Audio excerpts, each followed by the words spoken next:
আমরা আলোচনা করছি দ্বাদশ শ্রেণীর তৃতীয় সেমিস্টারের এমসিকিউ প্রশ্ন উত্তর, অর্থাৎ কিছু সংক্ষিপ্ত প্রশ্ন উত্তর আলোচনা করছি এবং তার সঙ্গে প্রত্যেকটা প্রশ্ন আমরা বিশ্লেষণ করে দেখছি। প্রথম প্রশ্ন হলো, বৈশ্বিক দারিদ্র্যের মূল কারণ কি? অর্থাৎ সারা বিশ্বে যে দারিদ্রতা আসছে তার মূল কারণ কি? তার মূল কারণ হচ্ছে নিরাপত্তাহীনতা। অর্থাৎ নিরাপত্তাহীনতার জন্য সারা বিশ্বে দারিদ্রতা ক্রমশ বৃদ্ধি পাচ্ছে। এর পরের প্রশ্ন হচ্ছে, আইপিসিসি এর পুরো নাম কি? আইপিসিসি এর পুরো নাম হচ্ছে inter governmental panel on climate change. আবার বলছি, inter governmental panel on climate change, IPCC এর পুরো নাম। এর পরের প্রশ্ন রয়েছে, কোন তিনটি দেশীয় রাজ্য প্রথমে ভারতে যোগ দিতে অস্বীকার করে? প্রথমে কি আছে? কাশ্মীর। কাশ্মীর তো এখানে হবেই, বাকি দুটো হবে না। আর এখানে বরোদা আছে, মহীশূর, হায়দ্রাবাদ আছে। হায়দ্রাবাদ বাকি দুটো হবে না। এখানে হায়দ্রাবাদ বরোদা আছে, হবে না। তো কাশ্মীর, জুনাগড়, হায়দ্রাবাদ, ডি হবে উত্তর। অর্থাৎ এই তিনটি দেশীয় রাজ্য এরা ভারতের সঙ্গে যোগ দিতে অস্বীকার করেছিল প্রথমে, পরবর্তীকালে কিন্তু এরা ভারতের অন্তর্ভুক্ত হয়। কাশ্মীর, জুনাগড় আর হায়দ্রাবাদ এই তিনটি রাজ্য, দেশীয় রাজ্য, ভারতের সঙ্গে যোগ দিতে অস্বীকার করে। এর পরের প্রশ্ন রয়েছে যে উদ্বাস্তু সমস্যা সমাধানে ভারত সরকার কী করেছিল? অর্থাৎ উদ্বাস্তু সমস্যা সমাধানের জন্য ভারত সরকার কী ব্যবস্থা গ্রহণ করেছিল? ভারত সরকার সেই সময় পুনর্বাসনের ব্যবস্থা করে। পুনর্বাসন মানে যারা উদ্বাস্তু পাকিস্তান এবং বাংলাদেশ থেকে ভারতে এসেছিল তাদের জন্য থাকা এবং খাওয়ার ব্যবস্থা করে দেওয়া হয়েছিল, অর্থাৎ এটাকে বলে পুনর্বাসনের ব্যবস্থা করা। এর পরের প্রশ্ন রয়েছে, জম্মু ও কাশ্মীর পুনর্গঠন আইন তৈরি হয় কত সালে? জম্মু কাশ্মীর পুনর্গঠন আইন তৈরি হয় 2019 সালে, ঠিক যখন 370 নম্বর ধারা জম্মু কাশ্মীরের যে স্পেশাল স্ট্যাটাস অর্থাৎ বিশেষ সুবিধা সেটা বাতিল হয় ভারতীয় সংবিধান থেকে। 370 নম্বর ধারা, যেই বছর এই 370 নম্বর ধারা বাতিল হয় ওই বছরই জম্মু কাশ্মীর পুনর্গঠন আইন তৈরি করা হয় এবং ওই সময় জম্মু কাশ্মীরকে কেন্দ্রশাসিত অঞ্চলে পরিণত করা হয়। এর পরের প্রশ্ন রয়েছে, নিচের কোনটি দেশীয় রাজ্য ছিল না? অর্থাৎ নিচে কিছু রাজ্যের নাম দেওয়া আছে যেগুলো দেশীয় রাজ্য ছিল না। দেখো, হায়দ্রাবাদ তো দেশীয় রাজ্য ছিল এবং হায়দ্রাবাদ ছিল দেশীয় রাজ্যগুলির মধ্যে সবচেয়ে বৃহত্তম। জয়পুরও দেশীয় রাজ্য ছিল, ভোপালও দেশীয় রাজ্য ছিল। অর্থাৎ দেশীয় রাজ্য ছিল না মুম্বাই, অর্থাৎ উত্তর হবে মুম্বাই। মুম্বাই ব্রিটিশ শাসিত রাজ্য ছিল, দেশীয় রাজ্য ছিল না। এরপরে প্রশ্ন হলো, স্বাধীন ভারত গঠিত প্রথম ভাষাভিত্তিক রাজ্য কোনটি? অর্থাৎ স্বাধীন ভারতে প্রথম ভাষার ভিত্তিতে কোন রাজ্যটি গঠন হয়েছিল? পশ্চিমবঙ্গ না, গুজরাট না, হায়দ্রাবাদও নয়। অন্ধ্রপ্রদেশ হলো ভারতবর্ষের স্বাধীন ভারতবর্ষের প্রথম রাজ্য, যে রাজ্যটি ভাষার ভিত্তিতে গঠন হয়েছিল। এবং শেষ রাজ্যের কথা বললে অবশ্যই তেলেঙ্গানা হবে এবং প্রথম রাজ্য অন্ধ্রপ্রদেশ, এটি 1953 সালে তৈরি হয়েছিল এবং তেলেঙ্গানা অর্থাৎ শেষ রাজ্য ভাষার ভিত্তিতে গঠিত, সেটা 2014 সালে গঠিত হয়েছিল। এর পরের প্রশ্ন হলো, রাজনৈতিক দল গঠন করতে পারে, অর্থাৎ রাজনৈতিক দল কারা গঠন করতে পারে? নাগরিকরা, বিদেশিরা, নাগরিক ও বিদেশিরা এবং নির্বাচন কমিশন। অর্থাৎ রাজনৈতিক দল গঠন করতে পারে শুধুমাত্র নাগরিকরা। ভারতবর্ষের নাগরিকরাই শুধুমাত্র রাজনৈতিক দল গঠন করতে পারে, বিদেশিরা রাজনৈতিক দল গঠন করতে পারে না, এটাও হবে না। আর নির্বাচন কমিশন রাজনৈতিক যে নির্বাচন হয় সেই নির্বাচন পরিচালনা করে, কিন্তু রাজনৈতিক দল গঠন করে না। এর পরের প্রশ্ন হলো, দ্য ইংলিশ পার্লামেন্ট গ্রন্থটির রচয়িতা কে? দ্য ইংলিশ পার্লামেন্ট এটা একটা বই, এই বইটি লিখেছিল Kenneth Mackenzie. Kenneth Mackenzie the English parliament এই বইটি রচয়িতা। তারপর বলছে, রাজনৈতিক দলের একটি গুরুত্বপূর্ণ কার্যাবলী হলো সরকারকে ড্যাশ। সরকারকে কি না, সরকার ক্ষমতা দখল করা আর কি, মানে সরকারকে নিয়ন্ত্রণ করা। রাজনৈতিক দলের একটা কার্যাবলী হলো সরকারের নিয়ন্ত্রণ করা এবং দলীয় নীতিসমূহকে বাস্তবায়ন করা, অর্থাৎ উত্তর হবে এ। এখানে তাহলে কী হবে? রাজনৈতিক দলের একটি গুরুত্বপূর্ণ কার্যাবলী হলো সরকারকে নিয়ন্ত্রণ ও দলীয় নীতিসমূহকে বাস্তবায়ন করা।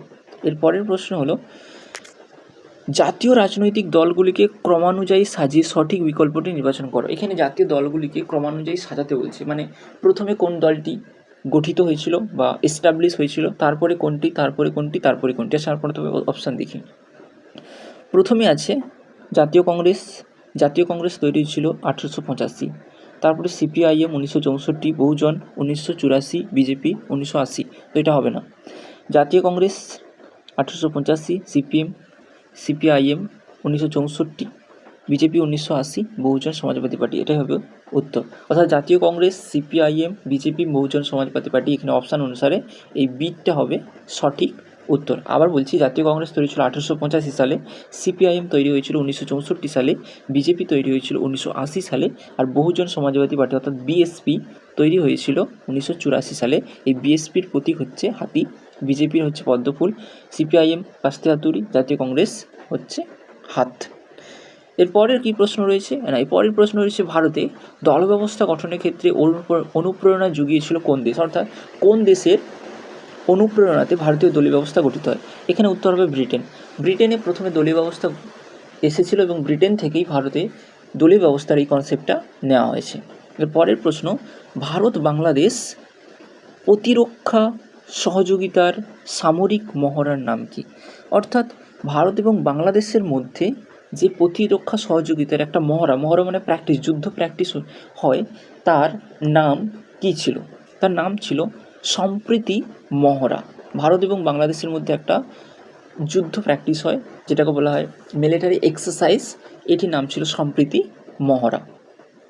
এর পরের প্রশ্ন, ড্যাশ দিনটি ভারতে ব্ল্যাক ডে হিসেবে পালন করা হয়, এটা বিখ্যাত দিন এবং এটা সকলেই প্রায় জানে। 14ই ফেব্রুয়ারি এই দিনটি ব্ল্যাক ডে হিসেবে পালন করা হয়। এর কারণ হচ্ছে 14ই ফেব্রুয়ারি ভারতের বহু সেনাবাহিনী মারা গিয়েছিল পাকিস্তানের জঙ্গি আক্রমণে, তাই 14ই ফেব্রুয়ারি দিনটিকে ব্ল্যাক ডে হিসেবে বা কালো দিন হিসেবে পালন করা হয়। এরপরের প্রশ্ন, ভারত আমেরিকা 2+2 মন্ত্রিস্তরীয় সংলাপ কবে থেকে অনুষ্ঠিত হয়। ভারত এবং আমেরিকার মধ্যে 2+2 একটা বৈঠক হয়, এই বৈঠক কোন সাল থেকে শুরু হয় এটা আমাদের জানতে চাইছে। এই বৈঠক শুরু হয়েছিল 2018 সাল থেকে। 2018 সাল থেকে 2+2 ডায়লগ শুরু হয়েছিল। ভারত কিন্তু অন্যান্য দেশের সঙ্গেও এই 2+2 ডায়লগ শুরু করেছে। এরপরের প্রশ্ন, 2023 সালে ড্যাশ ভারতের শীর্ষ তেল সরবরাহকারী দেশে পরিণত হয়, অর্থাৎ 2023 সালে কোন দেশটি ভারতের সর্বাধিক তেল সরবরাহকারী দেশ হিসেবে উঠে আসে, সেটি হচ্ছে রাশিয়া। অর্থাৎ রাশিয়া থেকে 2023 সালে প্রচুর পরিমাণে তেল সরবরাহ করে এবং তার কারণ হচ্ছে যখন রাশিয়া এবং ইউক্রেন যুদ্ধ শুরু হয় 2022 সালে, ঠিক তারপরেই আমেরিকা প্রত্যেকটা রাশিয়ার ওপর স্যাংশন লাগায়, অর্থাৎ কোনো দেশই রাশিয়ার কাছ থেকে তেল কিনতে পারেনি, কিন্তু আমেরিকার এই স্যাংশন উপেক্ষা করে ভারতবর্ষ রাশিয়ার কাছ থেকে কম দামে তেল কিনেছিল, তাই জন্য রাশিয়া সেই সময় ভারতের সবথেকে বেশি তেল উৎপাদনকারী দেশ হয়েছিল।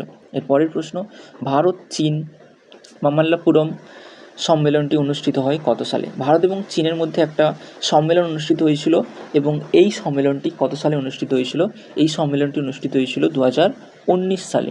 এই সালে ভারত এবং চীনের মধ্যে একটা সম্মেলন অনুষ্ঠিত হয়েছিল। এরপরে যে প্রশ্নটা রয়েছে, ভারতের প্রথম পারমাণবিক পরীক্ষার সাংকেতিক নাম কী ছিল। ভারতের প্রথম পারমাণবিক পরীক্ষা হয়েছিল মনে রাখবে 1974 সালে, যেই সময় 1974 সালে প্রধানমন্ত্রী ছিল ভারতের ইন্দিরা গান্ধী, এবং সেই সময় ভারতের প্রথম পোখরানে পরমাণু পরীক্ষা হয় এবং এই প্রথম পরমাণু পরীক্ষার যে সাংকেতিক নাম তার নাম ছিল স্মাইলিং বুদ্ধ, এবং দ্বিতীয় পরমাণু পরীক্ষা হয়েছিল 1998 সালে এবং দ্বিতীয় পরীক্ষার সময় ভারতের প্রধানমন্ত্রী ছিল অটল বিহারী বাজপেয়ী, এবং এই সময় যে সাংকেতিক নাম ব্যবহার করেছিল তার নাম হচ্ছে অপারেশন শক্তি। মনে রাখবে প্রথমে স্মাইলিং বুদ্ধ। এর পরের প্রশ্ন, ভারতের পরমাণু নীতি সর্বসম্মতিক্রমে গৃহীত হয়। ভারতের পরমাণু নীতি রয়েছে যেমন no first use, credible minimum deterrence, এই সমস্ত নীতিগুলো সর্বসম্মতিক্রমে পার্লামেন্টে গৃহীত হয়েছিল, এবং এই যে গৃহীত হয়েছিল এটা গৃহীত হয়েছিল 2003 সালে। 2003 সালে সর্বসম্মতিক্রমে ভারতের পরমাণু নীতি পার্লামেন্টে গৃহীত হয়েছিল।